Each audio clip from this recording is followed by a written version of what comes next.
Bom dia, tudo bem com vocês, amores? A prof espera que sim.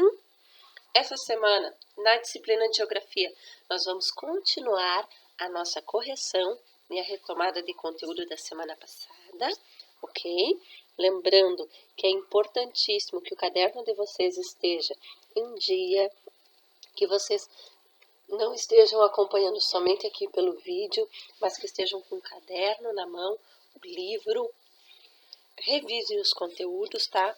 É de suma importância a atenção de vocês, porque é nono ano e porque nós estamos em período de atividade remota, um período de atividade diferenciada tanto para mim, professora, quanto para vocês, alunos. Seguindo a nossa correção, então, no capítulo 4, falando sobre recursos hídricos, na aula do dia 16/7, além do vídeo explicativo, tinham atividades.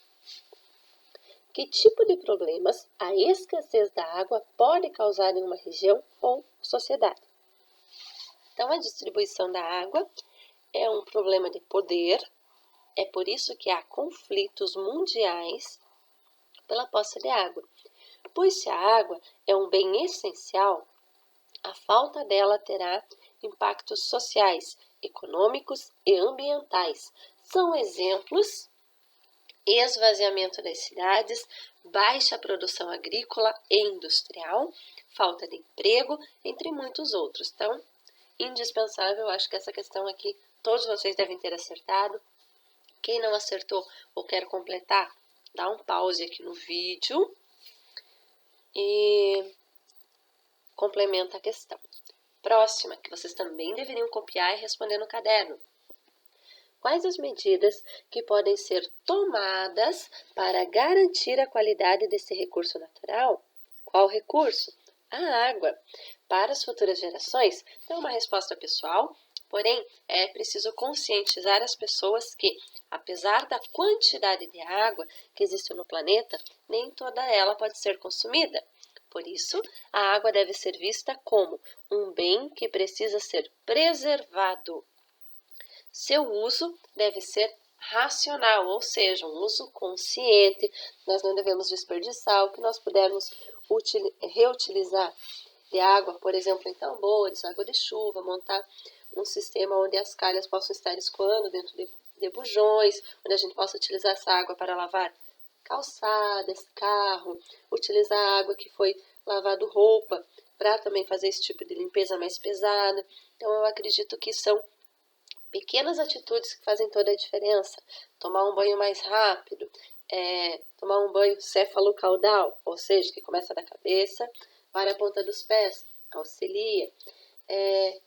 Escovar os dentes com a torneira da pia fechada, ensaboar a louça com a torneira da pia fechada. São pequenas atitudes que vão fazer a diferença lá no futuro. Compreendido, povo? No dia 23/4, então, a prof fez uma revisão de conteúdos e também já solicitou que todas as atividades que foram corrigidas na aula passada, ao vivo, e até agora, vocês estivessem realizando, tá? Então, essa já não é a primeira e nem a segunda vez que a prof está solicitando que essas atividades sejam feitas. Não terá desculpa para a nota do caderno, obviamente.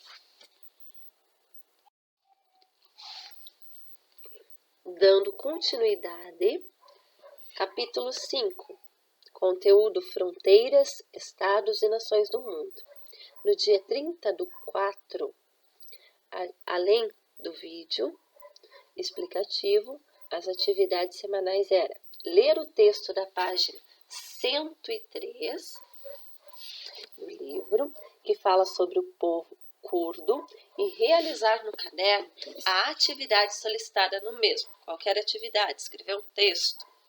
Então, resposta pessoal, cada um escreve do seu entendimento, porém, depende da pesquisa de cada um, mas é importante destacar que é um povo histórico da região da Turquia e que lutam para serem conhecidos como Estado ou nação, e que possuem uma cultura e características próprias, como qualquer outra nação gerida por governos.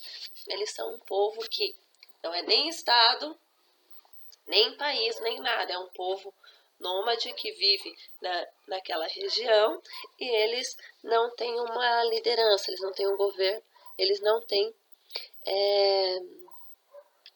um estado, assim como nós temos um país próprio, certo? Mas eles possuem sim as suas características, tá? Então, eles têm cultura, eles têm linguagem, eles têm sentimentos, eles têm respeito, como qualquer outra nação do mundo, tá? E eles têm sim o seu governo interno ali próprio do povo curdo. Eles só não têm ainda um território próprio, um território.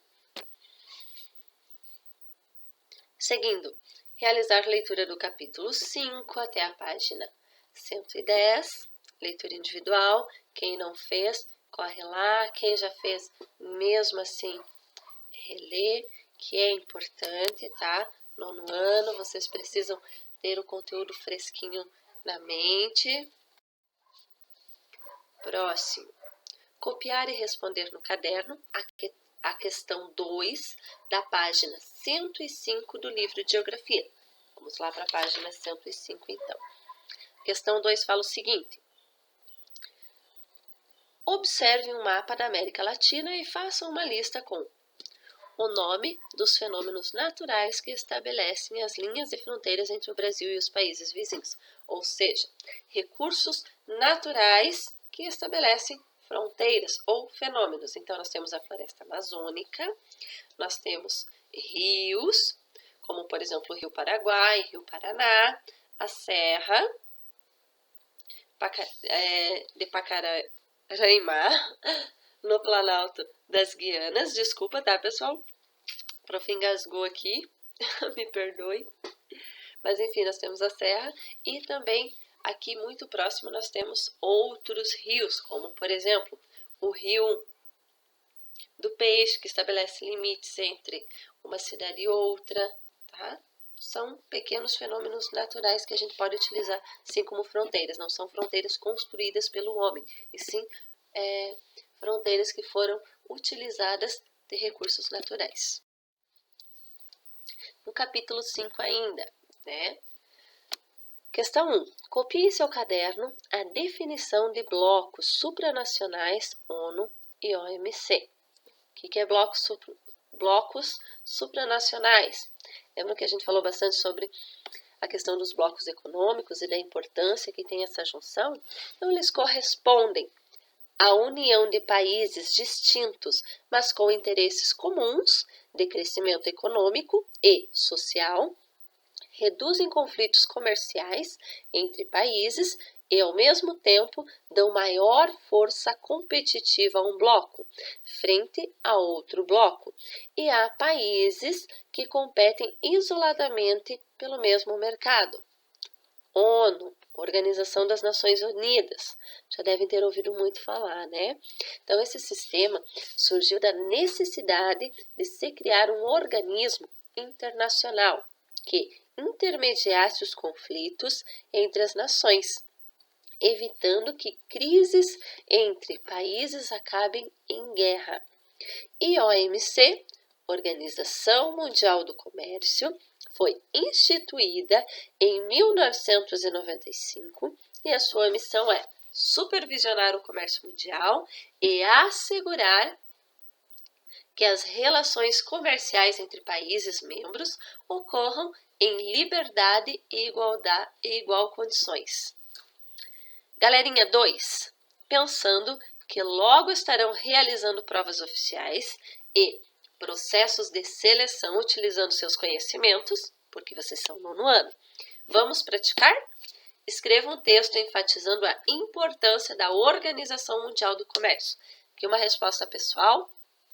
Sugiro que para vocês que não fizeram esse texto, releiam toda a parte que fala sobre blocos econômicos ali no capítulo 5, essa questão de globalização e comércio, que fala bastante, e que enfatizem, tá, os benefícios econômicos que cada país tem, né, nessas trocas comerciais, se mantendo dentro desses blocos.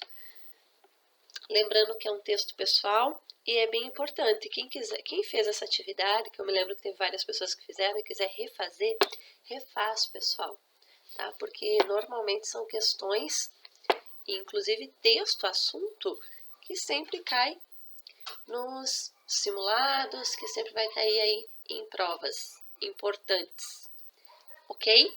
Dúvidas, encaminhe para a prof. Só mais um recadinho aqui, que no dia 14/5, então, tinha uma atividade avaliativa, que a prof tinha enviado um link para vocês, porém está indisponível no momento, não tem mais como fazer, porque foi avaliado como prova, ok? Um abraço, tenham todos um ótimo restante de semana. Tchau, tchau!